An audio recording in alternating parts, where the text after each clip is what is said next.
PR Connections Radio presents. I guess you can be very successful without one, and probably some people do. But I would not have accomplished anywhere near what I have accomplished without a mentor.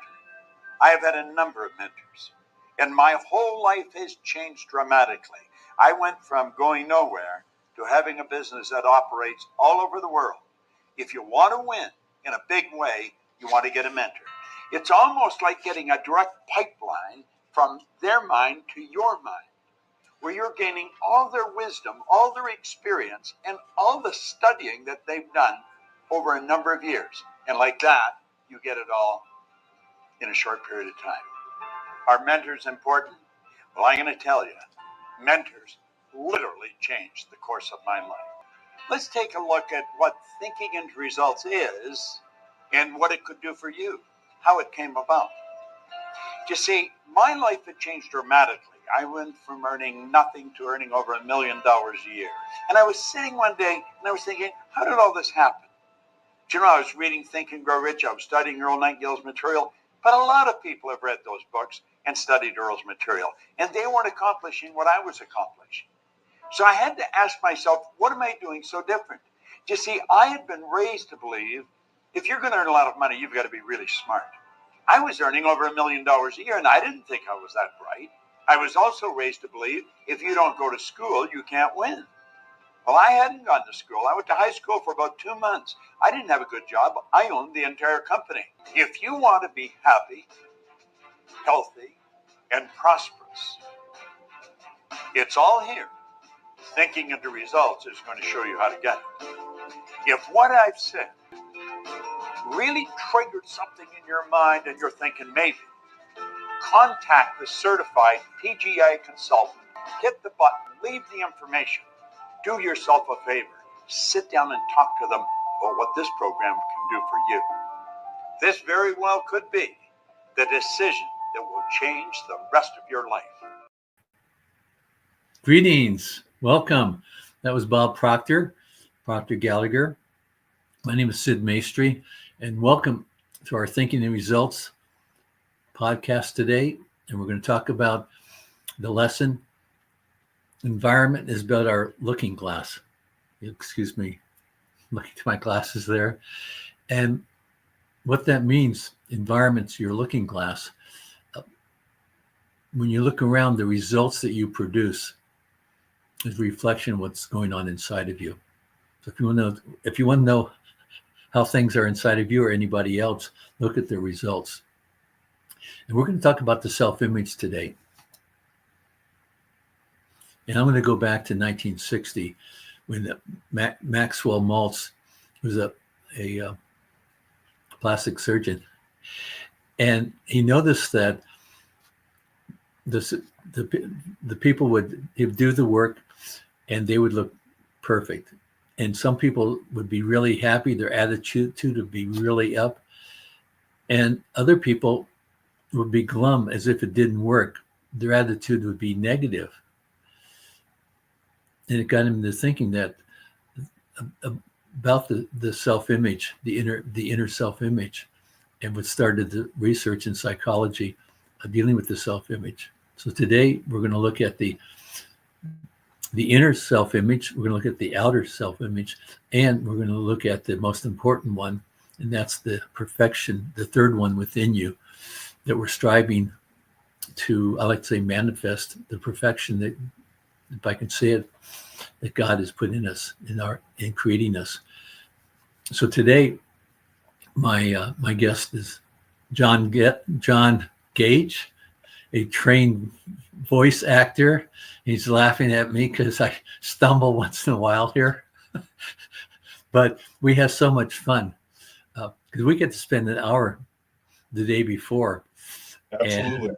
And we just have a conversation about what we're talking about and using the guides from the classes, the videos for the program Thinking and Results. So, John, we were talking earlier about the inner self-image and the outer. You want to tell us something about the outer self-image? Well, a lot of times people will project an outer image that really isn't who they believe themselves to be. And I think we all do it to a degree. You kind of fake it till you make it kind of deal. It's like when you're trying to go for your goals. You have this image of who you want to be, and you try to project that image through your outer self so that that's what people see. And it isn't always the case. And some people do that just because they're trying to hide something. But usually it's a persona that they want to put off so that they can deceive, or they just don't want you to see who they really are. I mean, that's really true the case. If I can make a comment, Sure. I think we all want to look good. Absolutely. And if you have some flaw, you remember the expression, fake it till you make it? Mm-hmm. And so people are projecting, well, let's say how they want to be. Saying, fake it with makeup. So, yeah. Okay, John. Yeah, sorry. Go ahead. No, that was a good one. No, we want to put the expression, put your best foot forward. Mm-hmm. You really want to make a good impression. And so maybe, what's the right word? Well, the thing that came to my mind is getting dressed up for a fancy occasion. Right. And you're wearing a tuxedo for the first time. And you've got to be self-conscious. You never worn one before. You haven't been in that environment, so there's a little uncertainty. And you want to look good. You want to be confident. Yes. If you're a little nervous, people will notice that. Doesn't mean they're going to judge you, but people will notice when you're what they say, you're out of your element, or a fish out of water.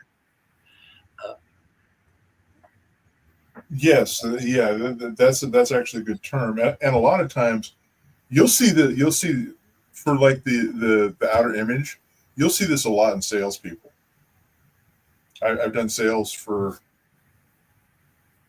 quite a few years, and one of the things you'll see in salespeople is they'll be a completely different person away from work, because at work they need to put off this persona of being kind of like in Wizard of Oz, the outer persona, like the Wizard of Oz. Don't look at the man behind the curtain. Okay, so that's kind of what it is in a sense. You're trying to make people think that you're something you're not by showing them all these little tricks and bells and whistles and saying, "See, I do know what I'm doing," when in reality you have no clue. As we're talking, it reminded me of something that Bob Proctor talked about.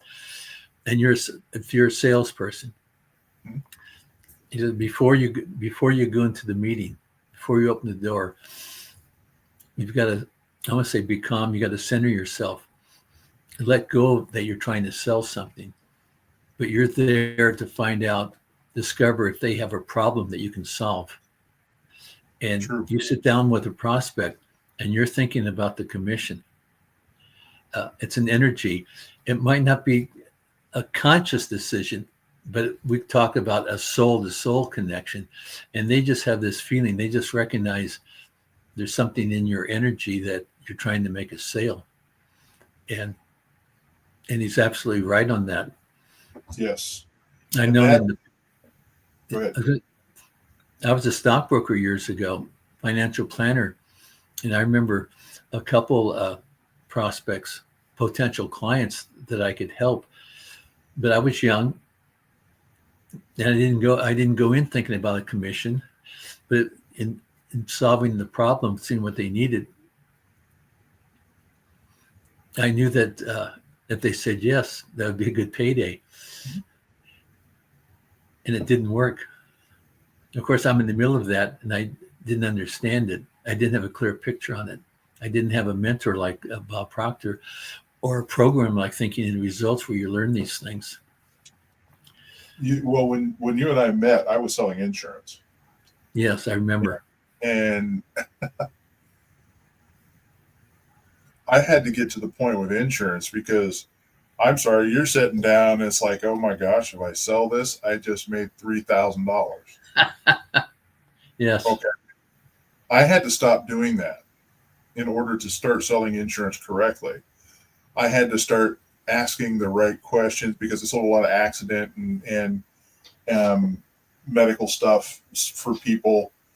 And I had to go in and go, okay, I'm not here for the commission. I'm here to help this person acquire the coverage that they need in case something bad happens. And I started selling a lot more insurance and making a lot more money when I started doing that because I became more sincere about what I wanted, what I was doing. I wasn't trying to force a sale to make money so that I could buy a car. I was trying to find the right plan, and I didn't have a problem with saying, I can't help you. And when a salesperson can learn to say, I can't help you, that's almost the pinnacle of salesmanship because you're not in it for yes, you're in it for the money, but you're really not in it for the money. You're there to give them increase better value than what they're paying you, whether it's time or money. You're trying to give them something with more value. And I didn't understand that until I started reading the book I'm reading currently, The Science of Getting Rich. I really didn't understand that concept. I just knew that it was the right thing to do. And now I'm like, oh, well, that makes total sense. It's going from a creative instead of a competitive mindset. You're like, I just want to do what's right. As you were talking, one of the way, let's say it's a soft landing from when they say no. Mm-hmm. And you understand your situation. But let me ask you a question. Who do you know that would like this information? Who do you know that this could make a difference if they knew what we were talking about? Right. And they feel great. They just said no.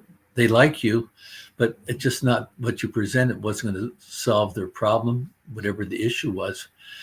And you gave them an out that they can make a suggestion, refer you to somebody.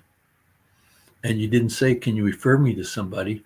Who do you know would benefit from this information we went over today? And that actually increases your sales.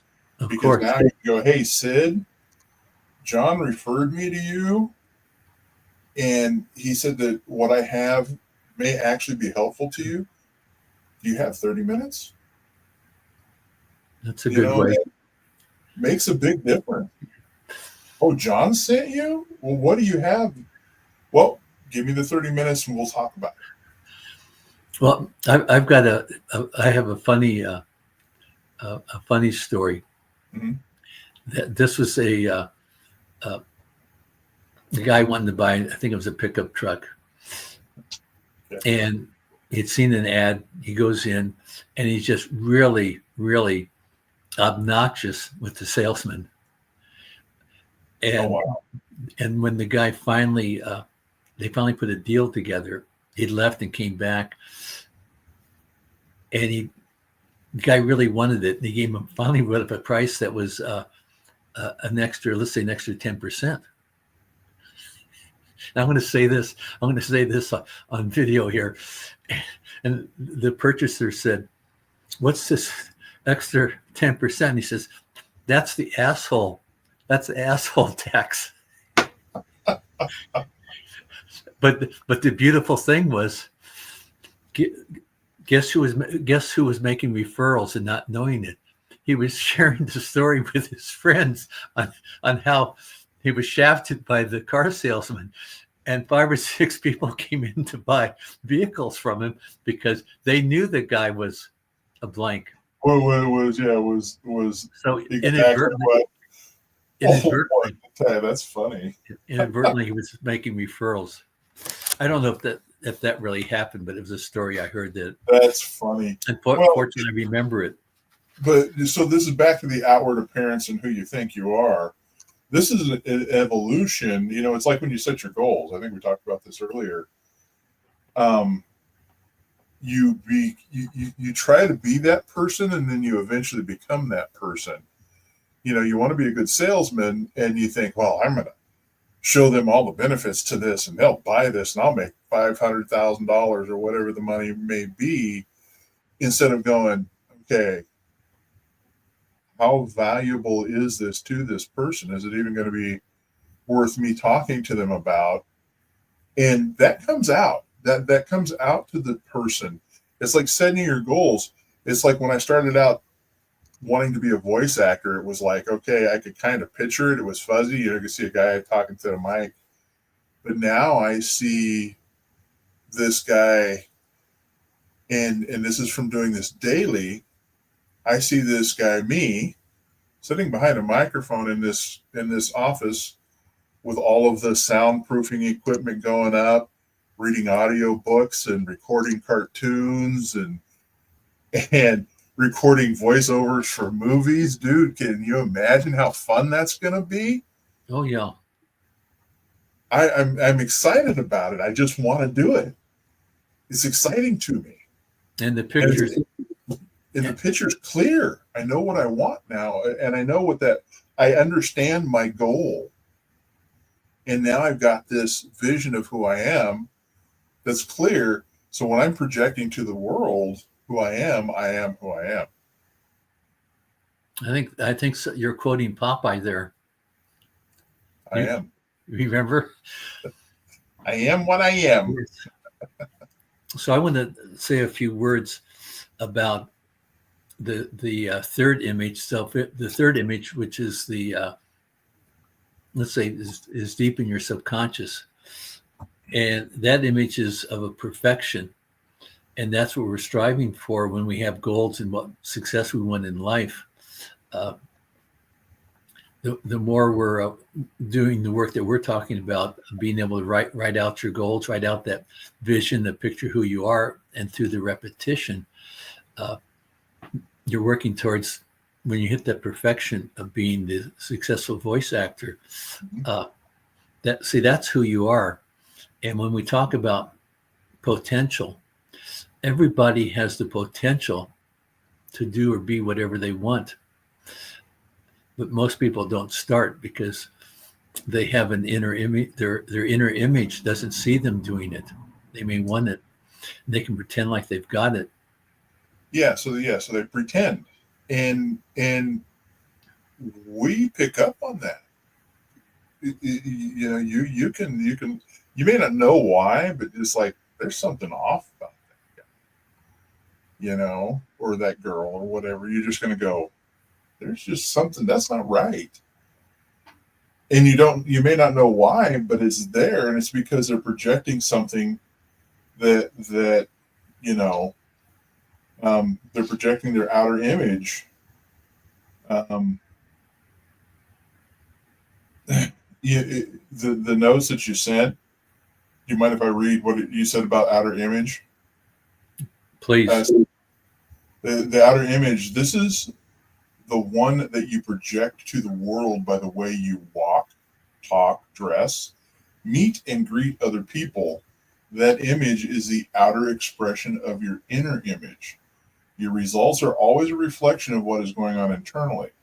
If you have a negative or bad image of yourself, your results are going to be a reflection of that image. So even if you're putting off because your subconscious sees something different, even if you're putting off this persona of being somebody you're not, people are going to catch on to that because you're in the back of your mind, you're still projecting out this, well, I'm not really this guy, or they're going to buy this and I'm going to get what I want. And they're just going to know it. I mean, we've all been with that salesperson going, really?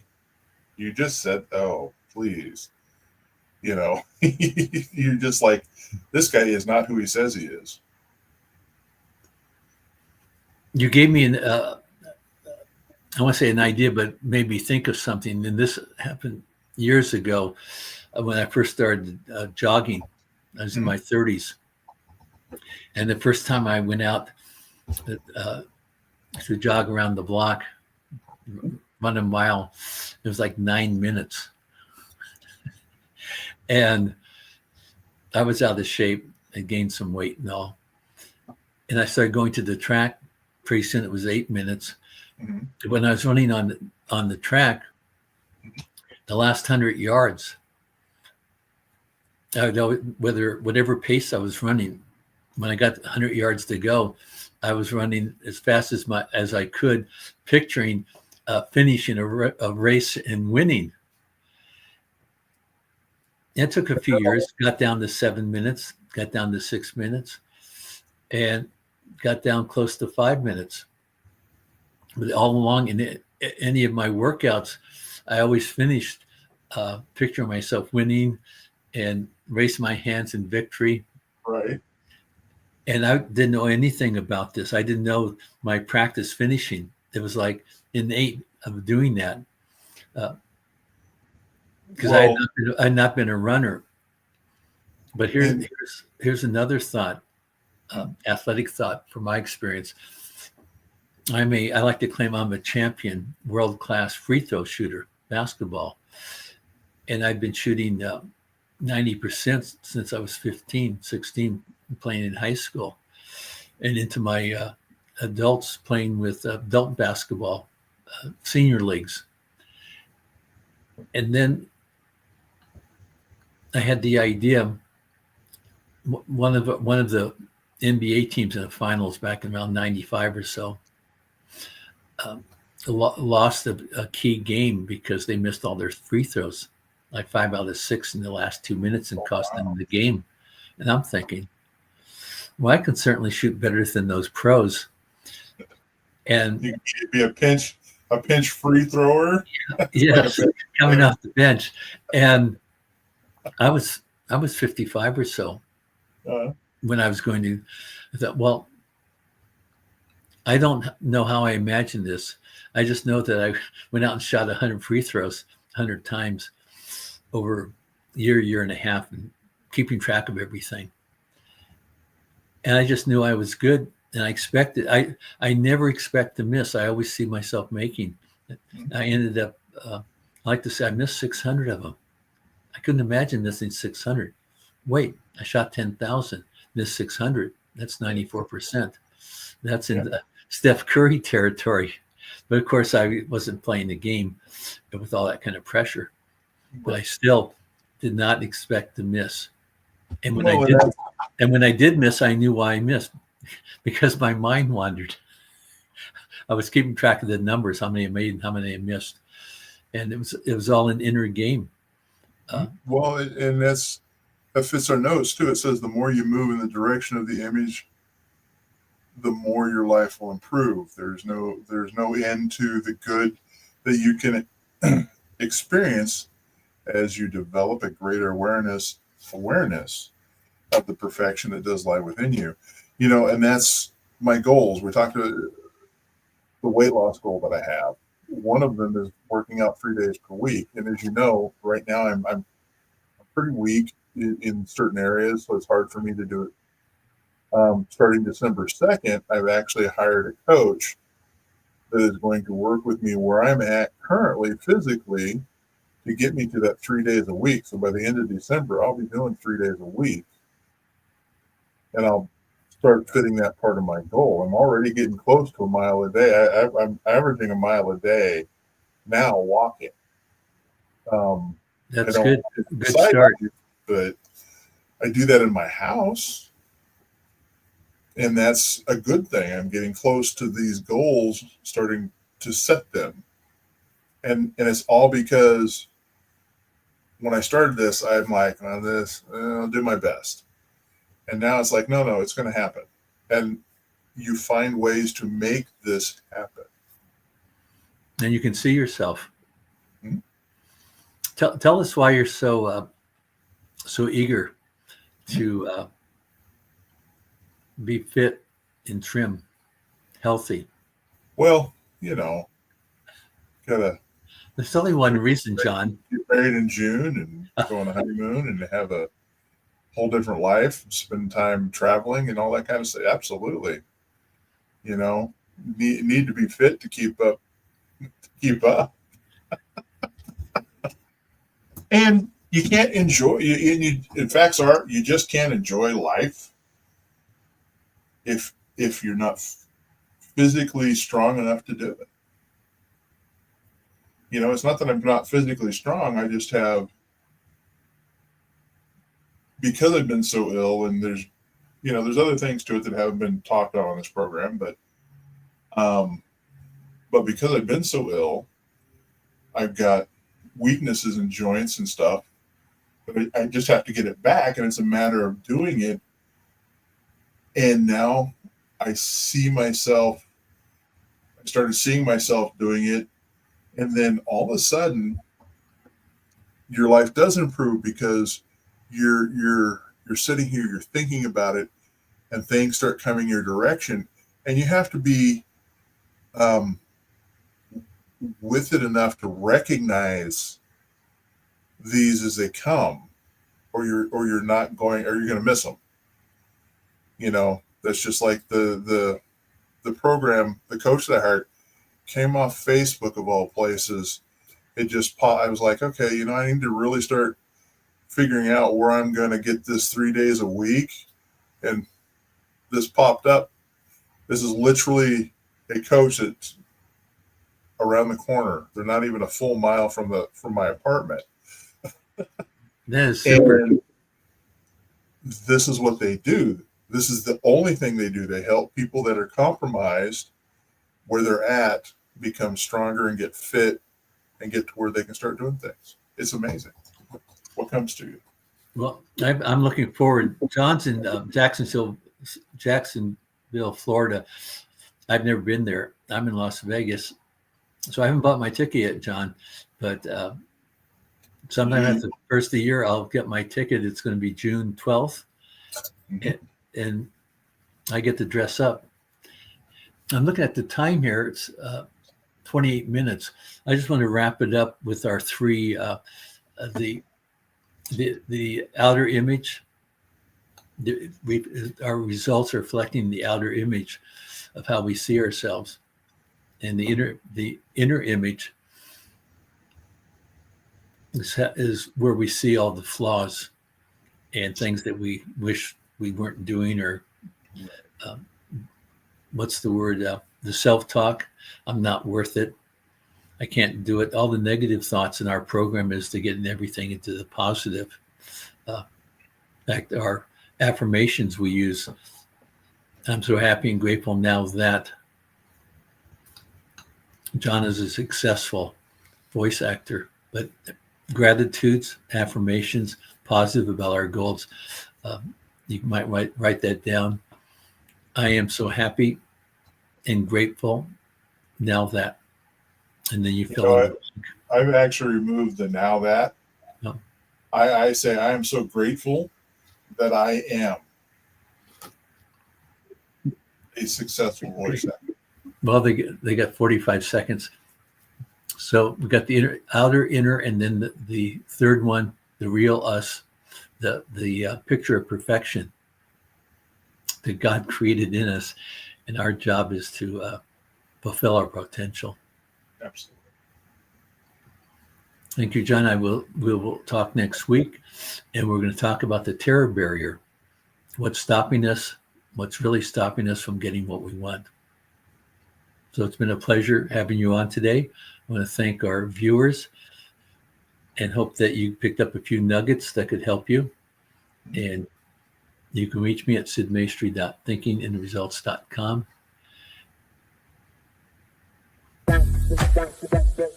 PR Connections Radio thanks you for watching this podcast. Check out more episodes of this show and our others at prconnectionsradio.com. John, Yes, sir. that was fun.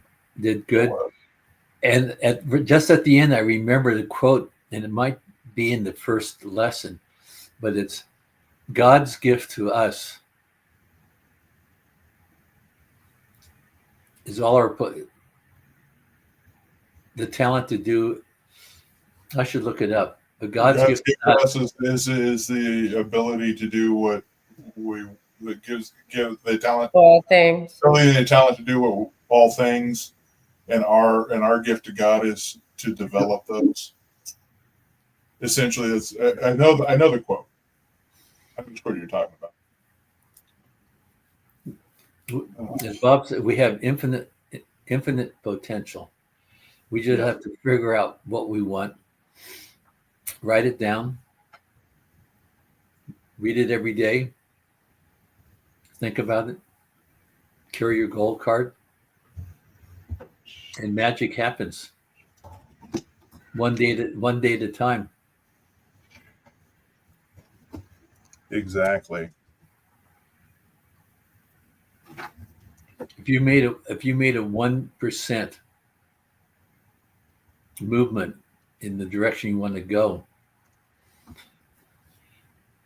by the end of the year, you've made 360 back to where you started, and you won't be able to recognize. You won't recognize